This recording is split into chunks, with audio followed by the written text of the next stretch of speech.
14 साल के लड़के को अपनी पड़ोसी आंटी पसंद आने लगता है। जब उसने उसके बारे में और भी जानने की कोशिश किया तो बहुत सारे राज बाहर आए। हेलो दोस्तों, आज मैं 2008 में रिलीज हुई एन अमेरिकन अफेयर मूवी लेके आया हूँ। इस मूवी आपको हिलाकर रख देगी। तो चलिए शुरू करते हैं। मूवी की शुरुआत में मूवी का मेन कैरेक्टर एडम को दिखाता है। वो अपने स्कूल में होता है। वो अपने दोस्त को स्कूल का एक लड़का तुम्हें गे बोल रहा है बोलता है। वो तुम्हें गे बोल रहा है लेकिन फिर भी तुम कुछ भी नहीं कर रहे हो। आखिर तुम कर भी क्या सकते हो बोल के उसे चिढ़ाता है। एडम का बात सुनने के बाद उसका दोस्त जाके वो लड़के को मारता है। फाइट खत्म होने के बाद वो आके एडम को भी मारता है। उसी वजह से एडम का एक दांत भी टूट जाता है। उन दोनों को फाइट करते हुए देखकर स्कूल की सिस्टर वहाँ पर आ जाती है और इन दोनों को ही लेके जाती है और दोनों को ही एक दिन के लिए सस्पेंड कर दिया जाता है। एडम का दोस्त एडम से बहुत ज्यादा गुस्सा था क्योंकि उसकी वजह से ये सब फाइट हुआ था। एडम को भी रियलाइज होता है, इसलिए वो उससे सॉरी बोलता है। स्कूल खत्म होने के बाद एडम घर आता है। उसका दांत तो पहले से ही टूट चुका था। पेरेंट्स को पता ना चले इसलिए वो उसके दांत को ग्लू से चिपकाता है। बाद में वो डिनर करते हुए कुछ न्यूड मैगजीन पढ़ रहा था। उतने में उसका नजर अपनी पड़ोसी आंटी कैथरीन में पड़ जाता है। कैथरीन एक आदमी के साथ थी इसलिए उसने ज्यादा कुछ कपड़े नहीं पहनी हुई थी, इसलिए एडम भी एक्साइटेड हो जाता है लेकिन ज्यादा कुछ देख नहीं पाता। उस दिन के बाद से एडम कैथरीन को लेकर बहुत ही ज्यादा क्यूरियस था, इसलिए वो हमेशा ही स्कूल से वापस आने के बाद कैथरीन को ही अपनी दूरबीन से देखता ही रहता है। इस तरह से जासूसी करते हुए एडम को सब कुछ पता चलने लगा था कि कैथरीन के घर में कौन कौन आते हैं। एक दिन जब कैथरीन अपने घर में नहीं होती है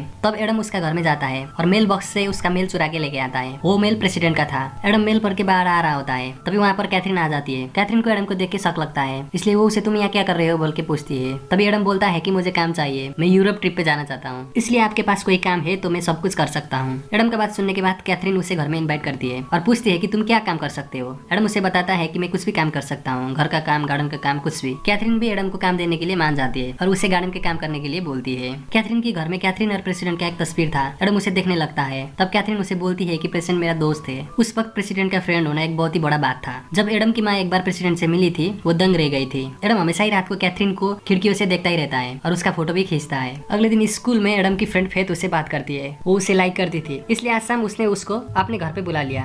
ये दोनों बात कंप्लीट कर पाते उससे पहले वहाँ पर सिस्टर आ जाती है और एडम का कान खींच के उसे वहाँ से लेके जाती है। घर आने के बाद एडम फिर से कैथरीन के घर पहुँचता है और बोलता है कि आपने मुझे गार्डन का काम करने दिया था। कैथरीन के घर में बहुत सारे पेंटिंग थे जिस पेंटिंग को कैथरीन ने ही बनाई थी। इस पेंटिंग में तो सिर्फ कलर है, उसके अलावा कोई लोक शोक नहीं है। तब कैथरीन बोलती है तुम्हें इसमें जो भी देखना है तुम देख सकते हो, क्योंकि इस पेंटिंग का फॉर्म डेड हो चुका है। इसका मतलब इस पेंटिंग स्लोली डेड हो रहा है। उसके बाद कैथरीन एडम को गार्डन में लेके जाती है। कैथरीन का गार्डन बहुत ज्यादा अच्छा था। कैथरीन एडम को बोलती है कि तुम्हें इस गार्डन को मिटाना है क्योंकि मैं इस गार्डन को नया बनाना चाहती हूँ। उसके बाद एडम गार्डन के काम में लग जाता है। कुछ देर में कैथरीन वहाँ पर आती है। वो बहुत ही ज्यादा खूबसूरत लग रही थी क्योंकि उसने नई ड्रेस पहनी हुई थी। उसे देखने के बाद एडम उसे बोलता है कि आप बहुत ज्यादा खूबसूरत लग रही हो। एडम का बात सुनने के बाद कैथरीन मुस्कुराती है और वहाँ से चली जाती है। एडम जब रात को घर में आया तो उसका कपड़ा बहुत ही ज्यादा गंदा था। उसके बाद उसके मॉम डैड उसे पूछते हैं कि ये कपड़े कैसे गंदे हुए। तब एडम उन दोनों को बता देता है कि वो कैथरीन के गार्डन में काम करता है। कैथरीन का नाम सुनने के बाद एडम की माँ उसे समझाने लगती है वो अलग ही तरह की औरत है, उसमें और हमें कोई भी सिमिलैरिटी नहीं है, वो हमारे लिए अच्छी नहीं है। एडम की माँ इनडायरेक्टली वो कैरेक्टर ले से बोलना चाह रही थी, लेकिन एडम बोलता है कि आपने ही तो कहा था कि काम ढूंढने के लिए, इसलिए मैंने काम ढूंढ लिया। एडम का बात एडम को फादर का अच्छा लगता है। तुम काम तो कर सकते हो लेकिन काम खत्म होने के बाद सीधा घर आ जाना। आज रात एडम फिर से कैथरीन के घर में नजर रख रहा था। तभी वो देखता है कि कैथरीन के घर के आगे बहुत बड़े बड़े गाड़ी खड़े हैं। तब एडम दूरबीन लगा के खिड़कियों में देखता है। तभी उसे प्रेसिडेंट नजर आता है। प्रेसिडेंट को देखने के बाद वो शॉक हो जाता है। अगले दिन गार्डन में काम करते हुए एडम कैथरीन को बोलता है आपने सच बोला था कि आपका प्रेसिडेंट दोस्त है, तब मैंने बिलीव नहीं किया था, लेकिन कल मैंने प्रेसिडेंट को आपके घर में देखा। एडम का बात सुनने के बाद कैथरीन गुस्सा जाती है और तुम ये बात भूल जाओ बोलती है। कभी भी इस बारे में किसी को पता नहीं चलना चाहिए क्योंकि कुछ बात प्राइवेट ही अच्छा लगता है। एडम को उसके पेरेंट्स से पता चल चुका था कि कैथरीन का भी एक बेटा था, इसलिए एडम उसे उसके बेटे के बारे में पूछता है। तभी कैथरीन बोलती है कि वो तुम्हारा ही एज का होता, वो बहुत ही स्वीट था। कैथरीन उसे अपने बेटा की तरह मानती है,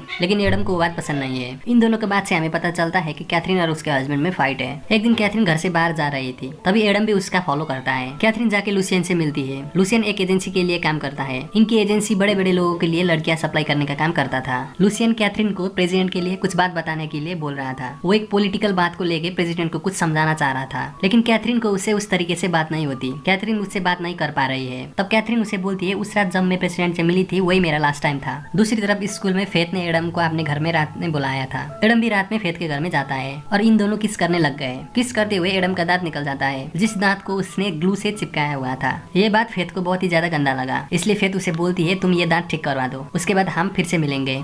उसके बाद एडम घर पे आकर अपने दांत के बारे में अपने पेरेंट्स को बताता है। उसका बात सुनने के बाद पेरेंट्स अपसेट हो जाते हैं क्योंकि उन्हें लगता है कि एडम को इस बात को पहले से ही बता देना चाहिए था। वो कैथरीन के घर में काम कर रहा है और अपने दांत के बारे में भी नहीं बताया। इन सारी बातों की वजह से एडम का माँ बहुत ज्यादा गुस्सा जाती है। अपनी माँ की बात सुनने के बाद एडम बहुत ज्यादा अपसेट हो जाता है, इसलिए वो बाहर निकल के कैथरीन के घर के आसपास घूम रहा था। तभी वो कैथरीन के घर की तरफ देखता है, वहाँ पर पार्टी चल रहा था। तभी वो खिड़की से अंदर देखने लगता है। उसी वक्त वहाँ पर कैथरीन का हस्बैंड आता है और उसे पकड़ के इस तरह से दूसरे के घर पे झांकना अच्छा नहीं है, मैं तुम्हें जेल पे भी डाल सकता हूँ बोल के उसे अंदर लेके जाता है। कैथरीन अपने दोस्त के साथ ड्रग कर रही थी। तभी उसका हस्बैंड उसे बोलता है, तुम्हें हो क्या गया है, तुम क्यों ऐसे कर रही हो, तुम क्यों दूर जा रही हो। तभी कैथरीन उसे बोलती है, हमारा बेटा का डेथ हो जाने के बाद तुम्हें मेरा ख्याल रखना चाहिए था, लेकिन तुमने नहीं रखा। लेकिन अब उसका हस्बैंड भी वही चाहता है, वो फिर से फैमिली बनाना चाहता है। लेकिन इन दोनों के बीच में बहुत बड़ा झगड़ा चल रहा था। कैथरीन का हस्बैंड ने ही कैथरीन को प्रेसिडेंट के साथ इंटीमेट होने के लिए कहा था, इसलिए कैथरीन उसके हस्बैंड के साथ अब भी अपसेट है। उसके बाद कैथरीन उसे बोलती है, हम लोगों ने जो भी किया है वो सब लोगों को पता है, इसलिए वो लोग हम पे हंसते हैं। कैथरीन का बात सुनने के बाद उसके हस्बैंड को भी बुरा लगा और वो वहाँ से चला जाता है। अगले दिन एडम ने कैथरीन के हस्बैंड ग्राम पे भी नजर रखा था। ग्राम लूसियन से मिल रहा था। ये दोनों डिस्कस कर रहे थे कि कैथरीन का क्या किया जाए। ग्राम लूसियन से बोलता है कि कैथरीन के पास एक डायरी है, उस डायरी में वो सब कुछ लिखती है। ये डायरी होना बहुत ही बड़ा रिस्क था, लेकिन यही डायरी कैथरीन के लिए सेफ्टी है, क्योंकि उसका एजेंसी उसे धोखा देना चाहे तो वो सारी बात एक्सपोज कर सकती थी। उस डायरी के बारे में सुनने के बाद जब कैथरीन घर पे नहीं थी तब एडम उसका घर पे जाता है और उसे डायरी मिल भी जाती है।